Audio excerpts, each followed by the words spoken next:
ตำรวจมาเพราะเราเร็วอยู่แล้ว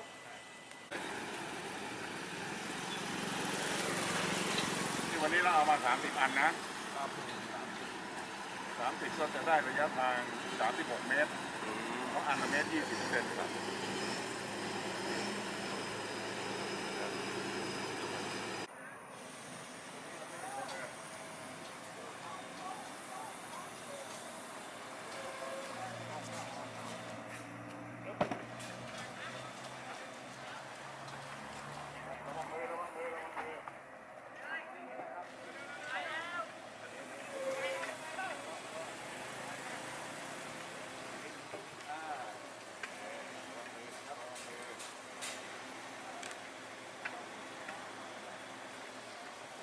ยกขึ้น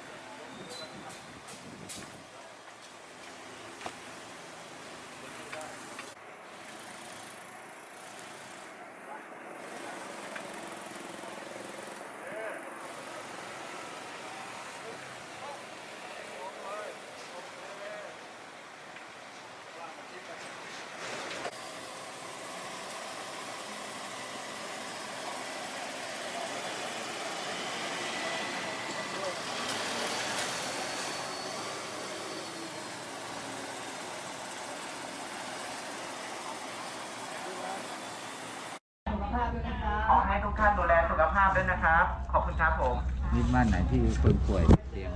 ไปดีครับ รอเลยครับรอเลยครับไม่เป็นไร พี่โตเดินทางแล้วระวังวูบ แล้วเป็นอย่างนี้ร่วมหัวเลยลำบากเนาะนี่มันยังไงอยู่กันแบบนี้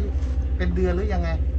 นี่เดือนนานนี่ยังวันที่1น้ำเข้าบ้านตั้งแต่วันที่1อ๋อแล้วเป็นอย่างนี้ทุกปีไหมใช่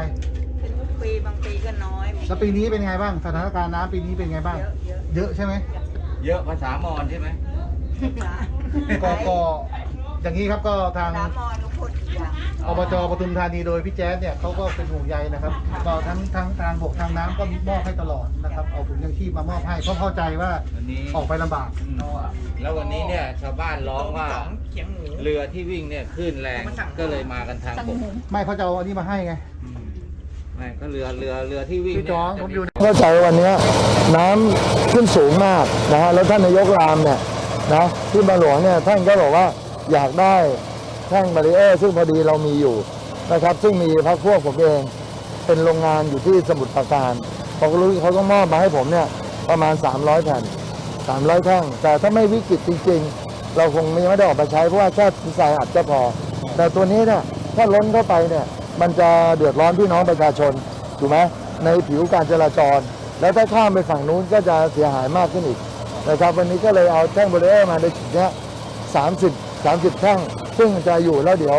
ท่านนายกรามก็จะใช้ทรายอัดด้านนอกหรือด้านในนิดเดียวก็จบแล้วนะครับแล้วเดี๋ยวก็จะไปจุดที่วัดโพเลื่อนแล้วนอกจากนั้นจุดไหนที่ก็ตามที่น้ำจะล้นผ่านผิวการจราจรผ่านคันกั้นผ่านถนนเนี่ยเราก็ต้องทำทุกจุดนะครับเอาผมมองว่าเอาแท่งบารีเออร์แล้วก็กระสอบทรายเนี่ยมันแข็งแรงที่สุดแล้วมันอยู่แล้วท่านคิดว่าตรงนี้ท่านจะสามารถเอาอยู่ไหมครับก็ในจุดนี้ผมมองว่าอยู่เราได้แท่งบารีเออร์เนี่ยมันช่วยได้แต่ดูวันต่อวันนะดูวันต่อวันเพราะว่ามันจะหนักสุดคือ27 ถึง 30นะครับแต่เราไม่ประมาทอยู่แล้วแต่การเตรียมพร้อมผมเชื่อว่าเรารอดได้ประตูนี้ขณะนี้น้ำมวลน้ำในวันนี้น้อยกว่าปี54แค่40 เซนเองเพราะว่าตอนนี้ที่เรายืนอยู่ตรงนี้มันเป็นถนนเก่าแล้วถนนเสริมมาใหม่ปี55ถนนเสริมมาใหม่ประมาณ50-60 เซนเองขณะนี้ตอนนี้น้ำขึ้นมาแล้วเนี่ยขึ้นมาทับรอยถนนเก่าแล้วคือตรงนี้ถ้ามันข้ามถนนไปได้แต่มันจะโอ้โหก็เสียหายเยอะแยะมากเพราะว่าตอนนี้ป้องกันที่วัดตอนนี้พื้นมันกำลังระเบิดอยู่กำลังเอาลูกน้องเทศบาลรวมตัวกันมาระดมในชาวบ้านอบจเอาบารีเออร์มาช่วยอย่างเงี้ยเป็นไงบ้างก็เราก็จะได้ทุนแรงการเรียงกระสอบทรายไปมากพอสมควรครับตรงนี้ได้กลับประสานไปทางอบจ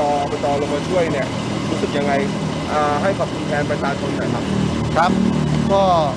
ผมในนามของประชาชนพี่น้องช ทางเทศบาลตำบลบางหลวงก็ต้องขอกราบขอบคุณอบจท่านนงวิทย์ทุกประจางนะครับที่ได้ความเมตตาพี่น้องชาวบางหลวงเรา